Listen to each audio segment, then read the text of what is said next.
man. You know what I'm saying? Yeah, man. I got a lot of respect for you New Orleans niggas, like top notch in the country, man. It's a lot of, you know, you got Detroit, you got Chicago, of course, New York, LA, but I got a really, really big respect for you guys, man.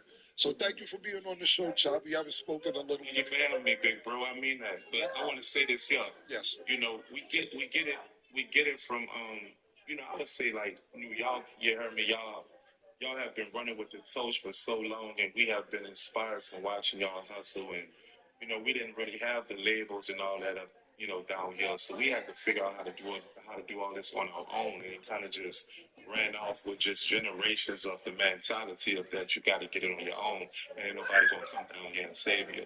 That makes sense? No, it make a lot of sense. You know what's crazy? The nigga Baby told me, shout out to my bro Baby, that's like my big bro. He told me, he said, yo, you don't even know how lucky you motherfuckers are. I was like, and I was like, he said, what you talking about? He said, y'all niggas got everything here, the record companies here, the people here. And I have 20 billion, I lived up this motherfucker. He told me that. He told me that motherfucker. He said, y'all niggas don't even know how lucky you motherfuckers are. So when you say that, I understand where you're coming from, because that was relayed to me over a decade ago from my nigga Baby, man. So and not just that, Killer. You know, I lived in New York during that whole period. You know, so it was just a blessing to be a young dude. Like a lot of people didn't know, even on making the band. You heard me. I was 16. Right. Like I remember I seen you in so many clubs through the BMF era. Nigga, I was like 17 around that time. So it was outside. That was my school. Right. And when I did see you, you wasn't with nobody. You was on your own talking about. It's one of the loudest venues in the National Football League. We're inside Arrowhead Stadium in Kansas City, home of the Chiefs. And not just that, son. Even being around you, I'm a big one in store. fan. You know, us down It's in the New Orleans Saints for real. Like, and the always Kansas City Chiefs. You know what I mean? I had to be around that shit. You heard me? Yeah, I appreciate that, man. So let me ask you this, man. So glad to have you with us, Mike Tirico, next to Greg Olson here in the booth. Off we go from Kansas City. And no chance to return this one through the end zone for a touchback. Somehow, it became one or the other. There is another choice. Saving, relax. Everything in the GMC Sierra. During the GMC Holiday Event, get a total value of over $11,700 on the Sierra 1500 model when you trade in an From the 35, it's 1st and 10. I appreciate you saying that. I mean, I got a restaurant down here, the lounges down here. Throwing to get things started is Mahomes. This one is caught by Hollywood Brown, and they will finally run him down. A big play right out of the gate on the first play. 38 yards. How about that for your first catch of the game? I mean, to be able to attack the defense with your very first grab really sets things up nicely for the rest of the game. So defensively, they need to tighten up a little bit on the back end, because I promise you that's not going to be the last time they call his number.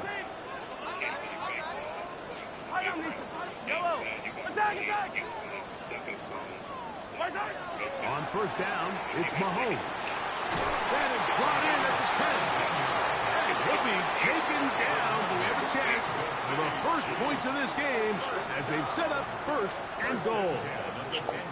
Really nice job there, Mike. All they're trying to do is just clear some space for the tight end and then let him go to work in the middle of the field. Now they're set up nicely inside the red zone. Hey, Ripley! Attack! They'll run with the former 7th-round draft pick, Isaiah Pacheco. And that's a productive run. He gets this one down to the 4. 4-yard line. A 6-yard pickup brings up 2nd and 4. Yellow!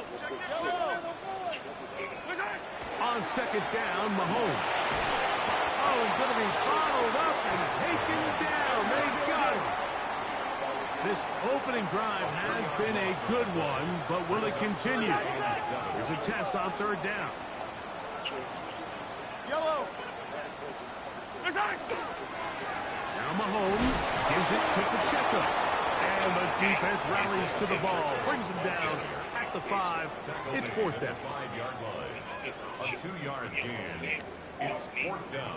That's the record. It's big up simple. You don't need a record when you are your record. You see me? Like, it's paid for money a game. You know, the moment you start making money.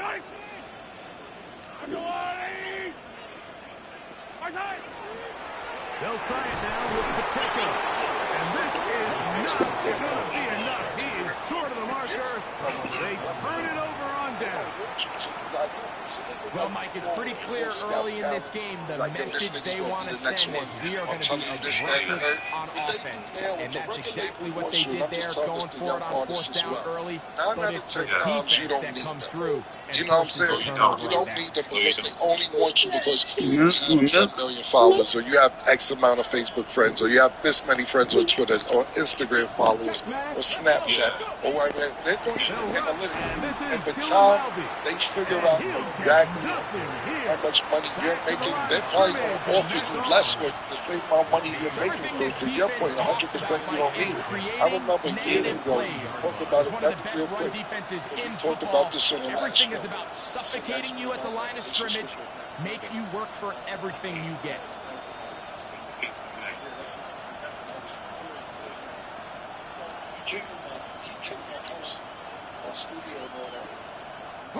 They'll try again here. 2nd and 10. Willis now to throw. Rolling to the left. You have to admire when quarterbacks are willing to put their head down. It's maybe like 12 years ago. I don't know the exact time, but it was a long ass time ago. And we was still in my house, and he was saying, yo, I forget what record label it was, but the record label said, yo, Cam, they just offered me $5 million. I'm not taking that.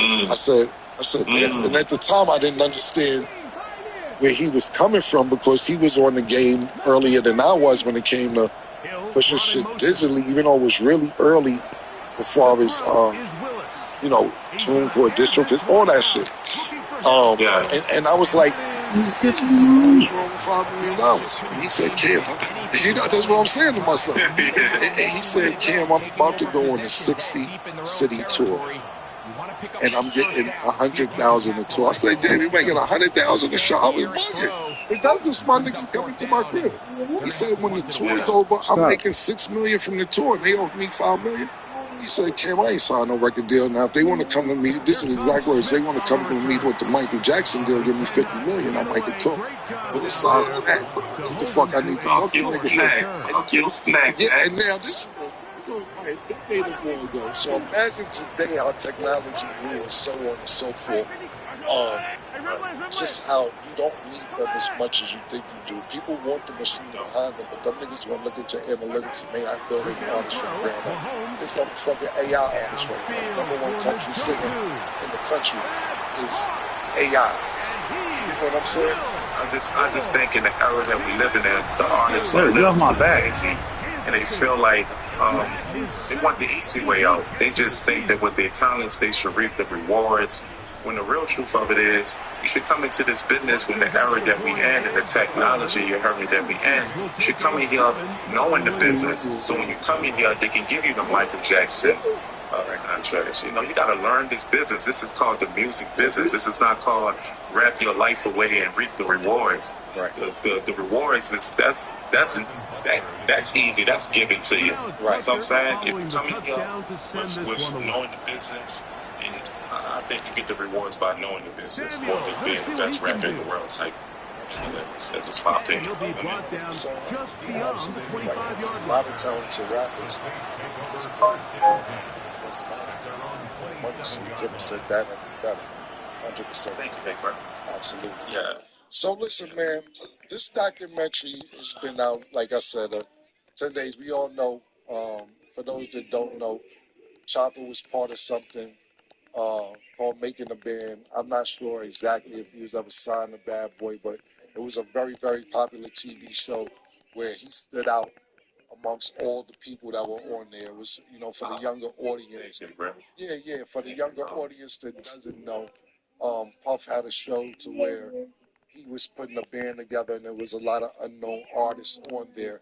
And this was the opportunity to shine, and this is the first time that myself ever seen Chopper outside on TV. Of course, we see each other after that on the streets. Definitely. But he was probably the one who shined the most on that TV show. You know what I'm saying? Yeah.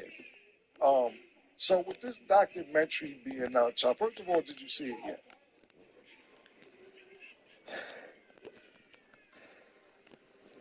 Just breathe.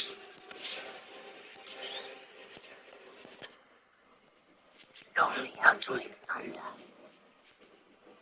Whatever happens to me, protect this family. Remember the line, Jake. Avatar, fire and death. I've seen clips of it, and the reason why I've seen clips of it is because I've been listening to Groovin. You did, but they cleared that up. I was signed to Bad Boy with the band, but I ended up signing a solo deal with Bad Boy South. So I lived kind of, my extension went longer with the Bad Boy era because I went from the making the band era to actually the solo. So when you see me, I was solo. Gotcha. Solos first. Yeah. Whatever happened with that? Like, Katrina happened.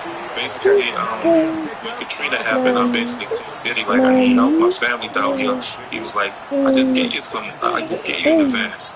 I'm like, yeah, but it's going to cost you a little bit what you get. He was like, you better get on the road. And I'm like, I had a choice to make. If I die today or tomorrow, I don't think Diddy going to be the predecessor of being there supporting my family. I feel like my family, you heard me, will hold me down. So I chose my family. And I said that for him. He said that for me. Katrina happened. And then I told him, because he gave me calls. And he said, I'm trying to get my calls. Ball over 30 now. Here's second down and 7. Insurance situation. He said, no, he said that for me. He said,